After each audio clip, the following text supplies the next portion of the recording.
Hello friends, സാന്ത്വനത്തിലേക്ക് എല്ലാവർക്കും സ്വാഗതം. അങ്ങനെ നമ്മൾ അനുമോൾ ആകെ പേടിച്ച് വിറച്ച് അലോകിൻ്റെ കൂടെ ആ റൂമിനകത്ത് നിൽക്കുകയാണ്. പക്ഷേ ഗോമതിയാണെങ്കിൽ ഇടയ്ക്കിടയ്ക്ക് പുറത്ത് നിന്ന് വിളിക്കുകയാണ് കേട്ടോ. അനുമോളെ, നീ എന്തെടുക്കാടി അവിടെ, പുറത്തേക്ക് ഇറങ്ങി വാന്ന്. പക്ഷേ അനുവിന് ഒരു ഇഞ്ച് പോലും അനങ്ങാൻ പറ്റുന്നില്ല. അലോകാണെങ്കിൽ കല്ല് പോലെ ആ കസേരയിലോട്ട് കയറി ഇരിപ്പുണ്ട് കേട്ടോ. അങ്ങോട്ടും പോവില്ല ഇങ്ങോട്ടും പോവില്ല എന്ന്. അനുമോളുടെ കയ്യിലാണെങ്കിൽ എന്തൊക്കെയോ കിട്ടുന്നുണ്ട്, അതൊക്കെ എടുത്ത് എറിയാനായിട്ട് ഓങ്ങാണ്. ഈ സമയത്ത് പുറത്തിരുന്നും കൊണ്ട് ഗോമതി പറയാട്ടോ, അതെ, ഈ അങ്ങാടി മരുന്നുകളൊക്കെ ഇടിച്ച് പൊടിച്ച് എടുക്കാൻ ഇച്ചിരി ആരോഗ്യം വേണം. എന്നെക്കൊണ്ടൊന്നും ആവില്ല. നമുക്ക് അനുമോളെ വിളിക്കാം. അവൾക്കാകുമ്പോൾ ചെറുപ്പമല്ലേ, കുട്ടികളാകുമ്പോഴത്തേക്കും കൈക്കൊക്കെ നല്ല ആരോഗ്യം കാണും.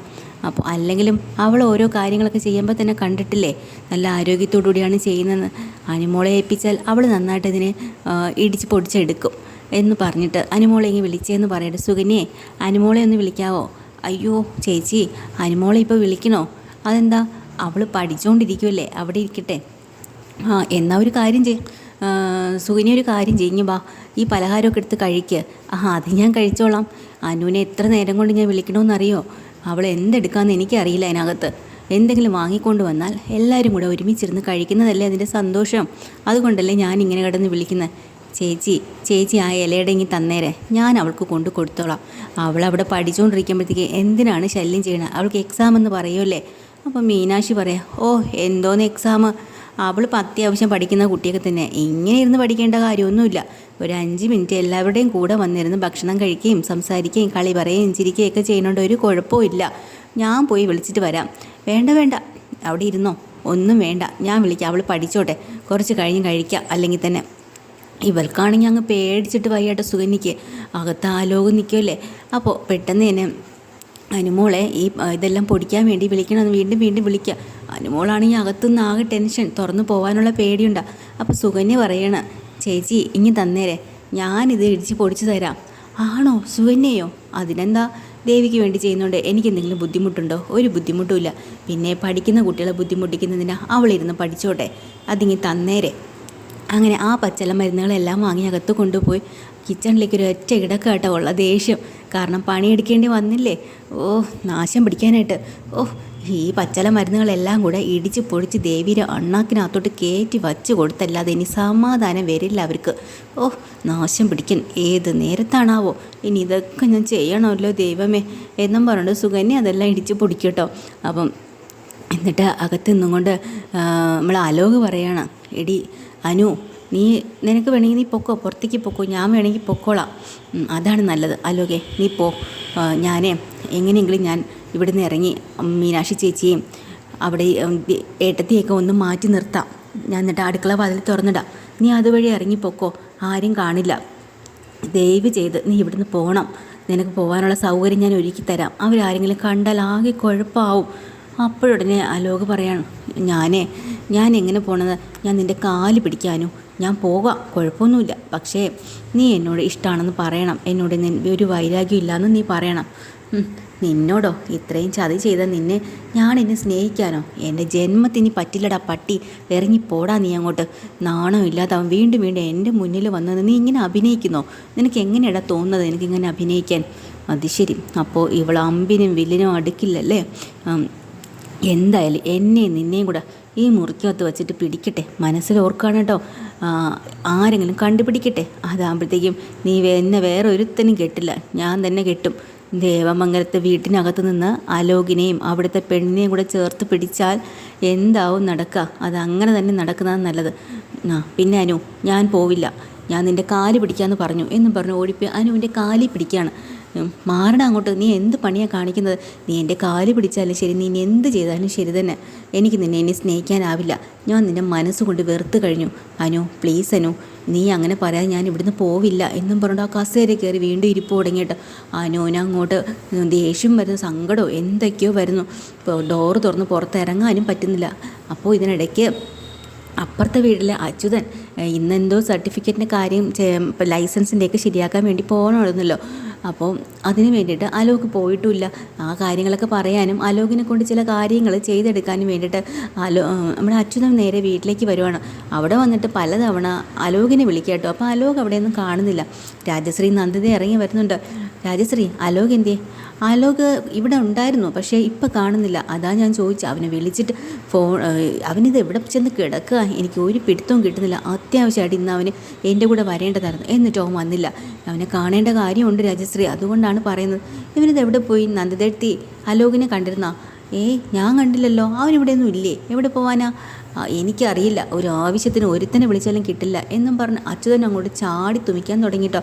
അപ്പോൾ ഈ സമയത്ത് വീണ്ടും നമ്മുടെ ദേവി ഇരുന്നുകൊണ്ട് പറയാണ്, അമ്മേ, ഇത്രത്തോളം ഇങ്ങനെ കുത്തിയിരുന്ന് പഠിക്കേണ്ട കാര്യമൊന്നുമില്ല കേട്ടോ. അതുകൊണ്ട് തന്നെ പോയി അവളെ ഇങ്ങോട്ട് വിളിച്ചിട്ട് വാ, നമുക്ക് എല്ലാവർക്കും കൂടി ഇരുന്ന് കഴിക്കുന്നതല്ലേ നല്ലതെന്ന്. അപ്പോൾ തന്നെ ഉടനെ നമ്മുടെ സുകന്യ ഇതെല്ലാം പൊടിച്ചിട്ട് കൊണ്ടുവരും കേട്ടോ.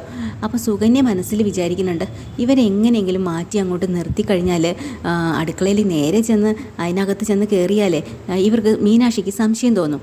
അപ്പോൾ സംശയം തോന്നാത്ത രീതിയിൽ എന്തെങ്കിലും കാരണം പറഞ്ഞ് ആ മുറിയുടെ സൈഡ് വഴിയെങ്കിലും പോയാൽ അറിയാമല്ലോ അനുമോളും അലോകും തമ്മിൽ അവിടെ എന്താ കാര്യങ്ങളെല്ലാം പറഞ്ഞ് സെറ്റിലായോ അതോ അവൾ സമ്മതിച്ചില്ലേ എന്നറിയാനുള്ള ആകാംക്ഷ കേട്ടോ സുകന്യയ്ക്ക്. അപ്പോഴാണ് ഗോമതി ചേച്ചി, ഈ പൊടിച്ച സാധനങ്ങളൊക്കെ ഞാൻ ടെറസിൻ്റെ മേളിൽ കൊണ്ട് ഉണക്കിയിട്ട് വരട്ടെ എന്ന് ചോദിക്കുക കേട്ടോ. അയ്യോ, ടെറസിൻ്റെ മുകളിൽ കൊണ്ട് എന്തിനാ സുകന്യ ഉണക്കുന്നത്? ഇത് പൊടിച്ച സാധനമല്ലേ, ഇനി അത് ഉണക്കേണ്ട കാര്യമൊന്നുമില്ല. അല്ല ചേച്ചി, അത് വേണ്ട, സുകന്യ കൊണ്ട് അകത്ത് വെച്ചോ. വീണ്ടും സുകന്യയ്ക്ക് അങ്ങോട്ട് പോകാൻ പറ്റില്ല. കിച്ചണിലേക്ക് കൊണ്ടെല്ലാം കുപ്പി തട്ടി വെക്കാനായിട്ട് പോവാണ് കേട്ടോ. ഇതിനിടയ്ക്ക് നമ്മൾ ആനന്ദിനെ കാണിക്കാം കേട്ടോ. ആനന്ദാണെങ്കിൽ കുഞ്ഞ് പ്രസവിച്ചിട്ട് പോലുമില്ല കുഞ്ഞിനെ. അതിന് മുന്നേ തൊട്ടിലും അതും ഇതും വാങ്ങിയതിൻ്റെ പേരിൽ തന്നെ ഗോമതി ശരിക്കും വഴക്ക് പറഞ്ഞിട്ടുണ്ട്. അത് വീണ്ടും മറന്നിട്ട് കടകളിൽ കയറി ചെന്ന് കുഞ്ഞുടുപ്പും അതും ഇതൊക്കെ വാങ്ങാണ്. എടുക്കണ സാധനങ്ങളൊന്നും ആനന്ദിന് ഇഷ്ടപ്പെടുന്നുമില്ല. തൻ്റെ മനസ്സിൽ കുഞ്ഞിനെ എങ്ങനത്തെ ഇടണം ആ ഒരു ഐഡിയ എല്ലാം കടക്കാർക്ക് പറഞ്ഞു കൊടുക്കുകയാണ്. അവിടെ നിൽക്കുന്ന കുട്ടി ചോദിക്കുന്നുണ്ട്, സാറിൻ്റെ കുഞ്ഞിന് എത്രയാ പ്രായം? അയ്യോ, അതിന് വലിയ പ്രായവും അങ്ങനെ പറയാൻ പറ്റില്ല, ജനിച്ചിട്ടില്ല, വയറ്റിനുള്ളിൽ ഇരിക്കണുള്ളൂ എന്ന് പറയുമ്പോൾ തന്നെ അവർക്ക് ചിരി വരുന്നുണ്ട് കേട്ടോ. എന്തായാലും സാറ് പറഞ്ഞു എങ്ങനെയൊക്കെയാണ് വേണ്ടത് അതൊക്കെ പറഞ്ഞോ, ഞങ്ങൾ അതനുസരിച്ചുള്ള ഓർഡർ ചെയ്തിട്ടുണ്ട്, അല്ലെങ്കിൽ അങ്ങനെയുള്ളത് ഞങ്ങൾ പ്രത്യേക ഇതൊക്കെ എടുത്ത് കാണിച്ചു തരാമെന്ന് പറഞ്ഞ് ആനന്ദിനെ സമാധാനിപ്പിക്കുന്നുണ്ട് കേട്ടോ. അങ്ങനെ കുഞ്ഞുടുപ്പുകളും കളിപ്പാട്ടങ്ങളും ഒക്കെ കാണുന്ന കടകളിലൊക്കെ കയറി ആനന്ദ് ഓരോന്ന് വാങ്ങിക്കോട്ടാണ്. അപ്പോൾ അതൊക്കെ കഴിഞ്ഞ് ഹനുമോൾ എന്തായാലും പുറത്തിറങ്ങി വന്നേ പറ്റുള്ളൂ. അപ്പോഴത്തേക്കിനെ മീനാക്ഷി പറയാം, നീ ഇനിയിപ്പോൾ അവളെ അങ്ങോട്ട് പോയി ഞാൻ തന്നെ വിളിക്കാം, എന്നാലേ ശരിയാകത്തുള്ളൂ എന്നും പറഞ്ഞുകൊണ്ട് മീനാക്ഷി ഇങ്ങോട്ട് വന്ന് ഡോറി തട്ടട്ടോ. അനുമോളെ, അയ്യോ ഇനിയിപ്പോൾ എന്താ ചെയ്യുക? ലോകാണെങ്കിൽ ഇങ്ങോട്ട് പോവില്ല. അവസാനം ആ ലോക അവിടെയുള്ള അലമാരയുടെ സൈഡിലേക്ക് പിടിച്ച് മാറ്റി നിർത്താൻ ആ ലോകിനെ ഒളിപ്പിച്ച് നിർത്താട്ടോ. അപ്പോഴാണ് മീനാക്ഷി വരുമ്പോൾ കതവ് തുറന്നു കൊടുക്കുക. എന്താ ചേച്ചി, എന്താ നീ എന്താ ഇങ്ങനെ പരവേശം? നീ എന്താ നിന്നെ ഇത്ര നേരം കൊണ്ട് വിളിക്കുന്നു? ഞാൻ പഠിച്ച് കിടന്ന് ഉറങ്ങിപ്പോയി. പിന്നെ അത്രയ്ക്ക് അങ്ങ് ഉറങ്ങിയോ നീ എന്നും പറഞ്ഞ് എത്തി നോക്കുമ്പോൾ കട്ടിലിൽ കുറച്ച് തുണികളും ബുക്കും ഒക്കെ കിടപ്പുണ്ട്. ആഹാ, അത് കൊള്ളാം. ഈ തുണികളൊന്നും ഇതുവരെ നീ മടക്കി വെച്ചില്ലേ? മാറിക്ക് അങ്ങോട്ട്, ഞാൻ മടക്കി വെച്ച് വൃത്തിയാക്കി തരാം. വേണ്ട ചേച്ചി, ഞാൻ തന്നെ ചെയ്തോളാം. വേണ്ട, മോളെ അങ്ങോട്ട് മാറിക്കേ. അങ്ങനെ അകത്തേക്ക് കയറി വന്ന് അതൊക്കെ മടക്കി വെക്കുക കേട്ടോ. അപ്പോൾ അലമാരയിൽ സൈഡിൽ ഇവൻ മറിഞ്ഞ് നിൽക്കുകയാണല്ലോ. പക്ഷേ അതിൻ്റെ ഓപ്പോസിറ്റ് കണ്ണാടി കൂടെ ശരിക്കും ഇങ്ങനെ വെറുതെ നോക്കുകയാണെങ്കിൽ പോലും മീനാക്ഷിക്ക് കാണാൻ പറ്റും അലോകം മറിഞ്ഞു നിൽക്കുന്നത്. അത് അനുമോൾ കണ്ടുപിടിച്ചു. അപ്പോൾ അതൊക്കെ അനുമോൾ അവിടെ നിന്ന് ചറുകി ആ കണ്ണാടിക്ക് എതിരെ വന്നിങ്ങനെ നിൽക്കുക കേട്ടോ. മീനാക്ഷി ഇങ്ങനെ നേരെ കണ്ണാടിയിലേക്ക് നോക്കിയാൽ പോലും അവിടെ നിൽക്കുന്ന അലോകിനെ കാണരുത്, അങ്ങനെ മറിഞ്ഞു നിൽക്കുകയാണ്. മീനാക്ഷി തുണികളെല്ലാം മടക്കി അലമാര തുറക്കാൻ പോവാണ്. അപ്പോൾ ഇവിടെ അലോകാണെങ്കിൽ പേടിച്ചൊരു സൈഡിൽ മറിഞ്ഞു നിൽക്കുന്നുണ്ട്. ഇവിടെ അനുമോൾക്കാണെങ്കിൽ ആകെപ്പാടെ വിറയലും ഒക്കെയായി. നീ എന്തിനാടി ഇങ്ങനെ ടെൻഷൻ അടിക്കണേ? എന്താ? ഒന്നുമില്ല. ശരി, എന്നാൽ പിന്നെ മാറിക്കേ, ഞാൻ തന്നെ അകത്തേക്ക് എടുത്ത് വെച്ച് തരാം എന്നും പറഞ്ഞ് ഇതെല്ലാം മടക്കി അലമാരയുടെ അകത്തേക്കിന് എടുത്ത് വെച്ചിട്ട് മീനാക്ഷി പറയാം, വാ ഇനി നീ നിൽക്കണ്ട, വന്നേ, നമ്മളെല്ലാവരും കൂടെ ഇവിടെ കഴിക്കുമ്പോൾ നീ മാത്രം എന്താ ഇങ്ങനെ വന്നേ, പിന്നെ പഠിക്കാം. പിന്നെ വലിയ പഠിപ്പിസ്റ്റുകാരി വന്നേക്കണോ എന്നും പറഞ്ഞുകൊണ്ട് അനുവിനെ പിടിച്ചും കൊണ്ട് പോകുന്നുണ്ട് വെളിയിലോട്ട്. അങ്ങനെ അനു പോയി സെറ്റി വന്നിരിക്കുമ്പോൾ ഗോമതി ചോദിക്കുന്നുണ്ട്, എന്താടി നിനക്ക് ഇത്രയൊക്കെ പഠിത്തം? ഭയങ്കര പഠിത്തമാണല്ലോ നിനക്ക്. എന്തെങ്കിലും കഴിക്കാൻ വിളിക്കുമ്പോഴാണോ നിനക്ക് പഠിത്തം? എല്ലാവരും കൊണ്ട് ഞാൻ ചൂടോടുകൂടി വാങ്ങിച്ച സാധനം ചൂടോടുകൂടി തന്നെ കഴിക്കണം, അതുകൊണ്ടാണ് നിങ്ങളെയൊക്കെ വിളിച്ചതെന്നും പറഞ്ഞിട്ട് എടുത്ത് കൊടുക്കുകയാണ് കഴിക്കാനായിട്ട്.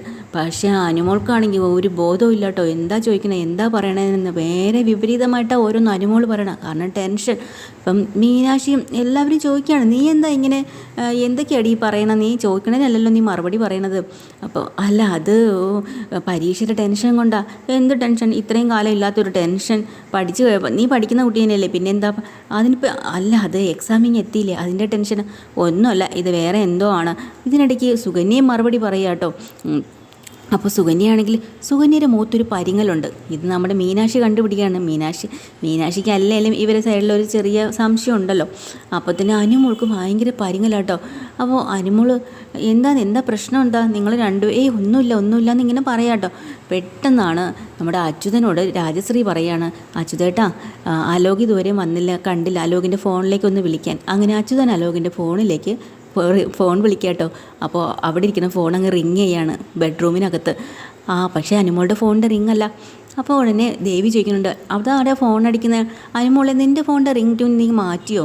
ചേച്ചി ഞാൻ മാറ്റി. അത് ശരി. അപ്പോഴാണ് മീനാക്ഷി ഒരു കാര്യം ശ്രദ്ധിക്കുന്നത് കേട്ടോ.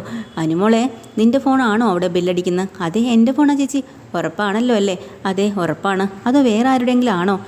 അല്ല, അതെങ്ങനെയാ? എൻ്റെ ഫോണിൻ്റെ തന്നെയാണ്, ഞാൻ റിങ് ട്യൂൺ മാറ്റി, അതുകൊണ്ടാണ്. എന്നാൽ പിന്നെ നിൻ്റെ കയ്യിലിരിക്കുന്ന ഫോൺ ഏതാടി എന്നിങ്ങനെ മീനാക്ഷി ചോദിക്കുമ്പോഴാണ് അനുമോൾ നോക്കുമ്പോൾ സ്വന്തം ഫോൺ കയ്യിൽ തന്നെ ഉണ്ടല്ലോ. എന്നിട്ടാണ് അവിടുത്തെ എൻ്റെതാണെന്ന് പറഞ്ഞു പോയി. ആകെപ്പാട് പേടിച്ച് വിറച്ച് അനുമോൾക്ക് എന്ത് ചെയ്യണമെന്ന് അറിയാൻ പറ്റുന്നില്ല. അത് ശരി, അപ്പം നീ കള്ളം പറയുമായിരുന്നല്ലേ, സ്വന്തം ഫോൺ കയ്യിൽ വെച്ചിട്ട് അവളുടെ ഫോണാണെന്ന്? അത്ര കൊള്ളില്ലല്ലോ, ഞാൻ പോയി നോക്കട്ടെ എന്നും പറഞ്ഞുകൊണ്ട് മീനാക്ഷി നേരെ അനുവിൻ്റെ റൂമിലേക്ക് വീണ്ടും കയറി ചെല്ലാട്ടോ. അനുമോളൂടെ കിടുങ്ങി വിറച്ച് നിൽക്കുക, കൂടെ സുകന്യയും കൂടെ. ഇതാണ് എപ്പിസോഡിലെ ഡീറ്റെയിൽഡ് എപ്പിസോഡുമായി വീണ്ടും വരാൻ. ചാനൽ ഇഷ്ടമായി ലൈക്ക് ചെയ്യുക, സബ്സ്ക്രൈബ് ചെയ്യുക. Thank you.